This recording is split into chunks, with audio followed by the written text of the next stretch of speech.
Every single day, you play a game against an enemy that knows all of your weaknesses, your future self.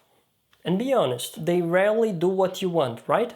Otherwise you wouldn't be here watching this video. But what if I told you there is a simple trick you can use to tie the hands of your future self and make them do exactly what you want? It's a trick I use myself, even for the smallest goals, like waking up early, for instance. But before we get there, we need to understand a few simple ideas from game theory, the kind anyone can grasp. I learned them from this book, The Art of Strategy, by Avinash Dixit and Barry Nailbuff. Wait, but don't leave yet. I promise they're very simple, anyone can get this, and it's actually kind of fun. The first thing we need to know is, what is a game? A game, according to the book, is any set of interactions whose outcomes depends on the actions of one or more players. And the players' decisions themselves depend on what they believe the other players will do. At this point you might be asking yourself, well, why the hell do I care? The reason is very simple, and you might have even guessed it. But whenever you set goals for yourself, what you're basically doing is staging a game between your present self and your future one. This kind of game where one player moves and then after that the other one moves is called a sequential move game, as opposed to a simultaneous move game where both players can move at the same time. Once again, you might be saying to yourself, man, why don't you just get to the freaking point? I understand, I'm getting there, but this is very important, so please let me cook a little bit. Let's go back to the subject. If you're following me so far, you can understand that to achieve your goals, you need to make your present self win a game against your future self.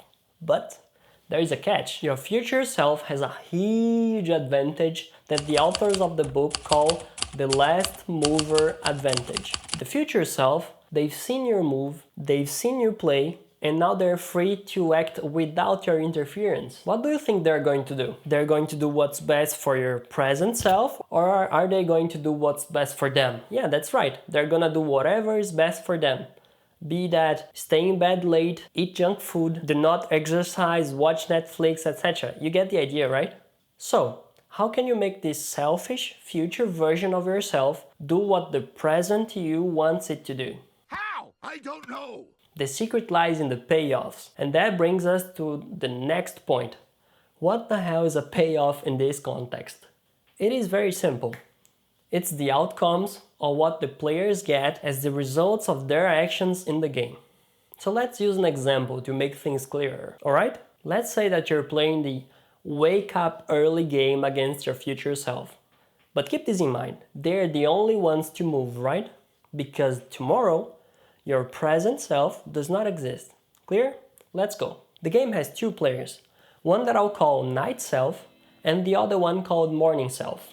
The night self is you, making all sorts of plans to change your life starting tomorrow, and the morning self is also you, but in the future, undoing all of your planning and just sleeping in the whole morning. How does this work?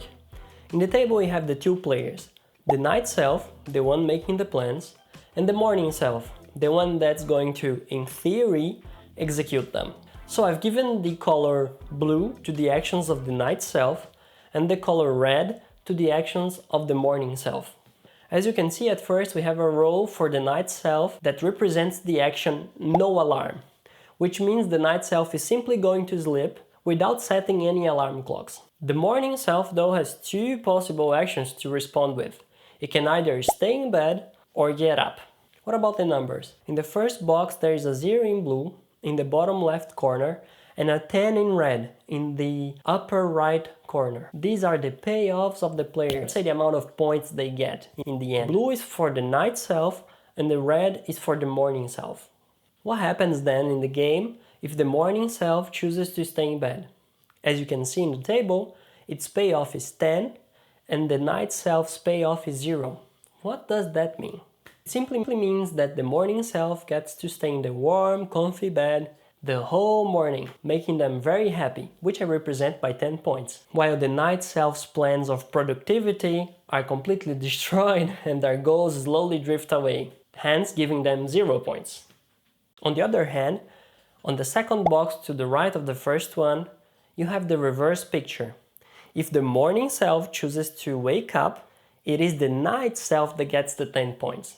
Why is that? Because then the night self's plans of productivity will be probably achieved and they will be closer to their goals, which makes them happy. However, when the morning self chooses to get up, they lose the warm, comfy bed they could lay on the whole morning, which is not so great for them. That's why they get 0 points. Looking at this, one question comes to mind, right?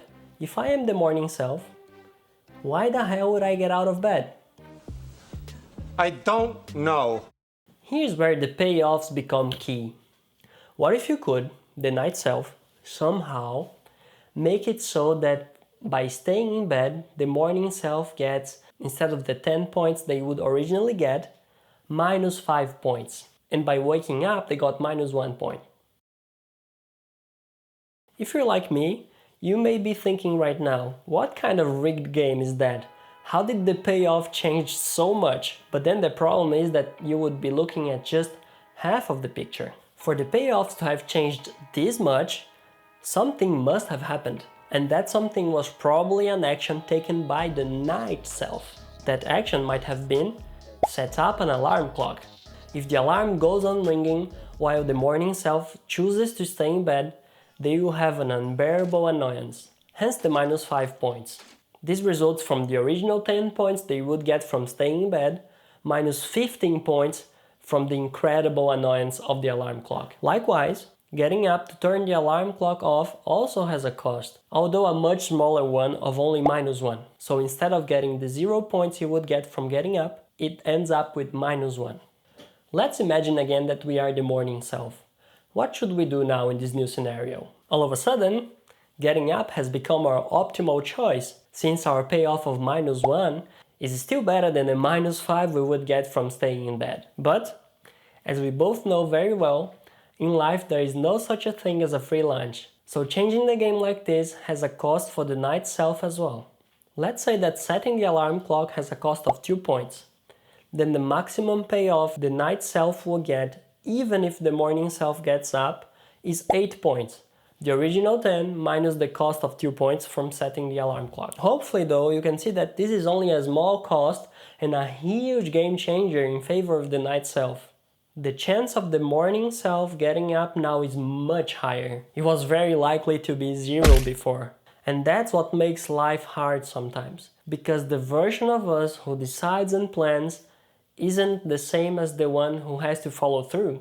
To bridge that gap, we can do just like the night self did when they set up that alarm clock and employ a strategic move called a commitment action.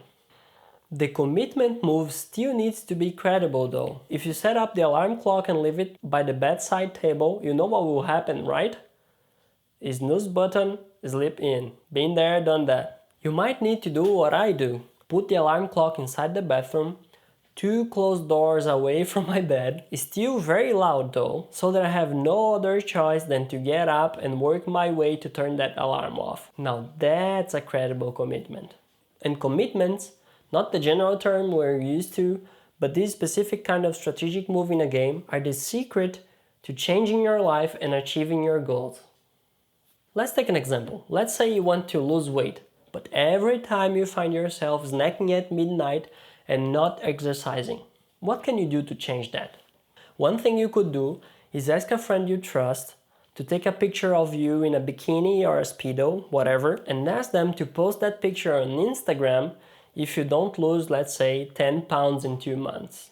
It's a reasonable goal, and now you have a huge incentive on losing that weight. You don't want to get exposed on Instagram, I assume. But remember, commitments need to be credible. If you suspect that your friend is going to back down if at the moment of truth you're gonna ask them to please don't post that picture, then find another one. Because your present self needs to know that the commitment is real. Don't get me wrong, I'm not saying to ditch your friend altogether, cut relationships with them. No, just for this task, find another one. What you're basically doing is establishing a contract with your friend that will uphold your commitment. Or let's say that you want to save money and not spend all of your salary into needless stuff every month. With a commitment, that's easy. Just set up an automatic bank transfer from your bank account into a savings account or something similar that is triggered the day you receive your paycheck every month. Or you might simply want to stop watching too much Netflix until you finish a project. That's also easy. Do a commitment and ask a friend or your partner to change your account's password and not tell you the new one until you finish that project. It seems radical, I know, but sometimes radical is just what you need. You've tried the conventional stuff, you tried not committing or committing in a lousy way and it didn't work. So do whatever it needs. Do it! Just do it! The secret here is to make it costly for your future self not to do what you want it to do. There are even some websites that can help you with commitments, like stick.com or beminder.com, that can charge you automatically for a charity, for instance. And you can even do better. Give money to a charity you don't like, which will make you even more willing to do the stuff you need to do. And these websites can charge you if you don't log workouts, study sessions, etc. They can be pretty handy. At this point, you probably understood at least this. Every goal you set is a game between who you are now and who you will be tomorrow. Most people lose these games because they play fair. They assume their future selves will cooperate. They won't.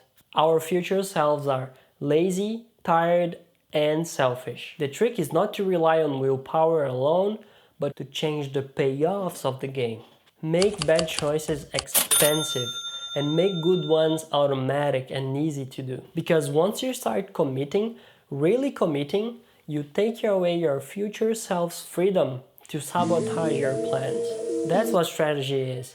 Not control, not perfection. It's just structure put in place to protect your best interests and intentions. So tonight, before you go to bed, ask yourself this one question.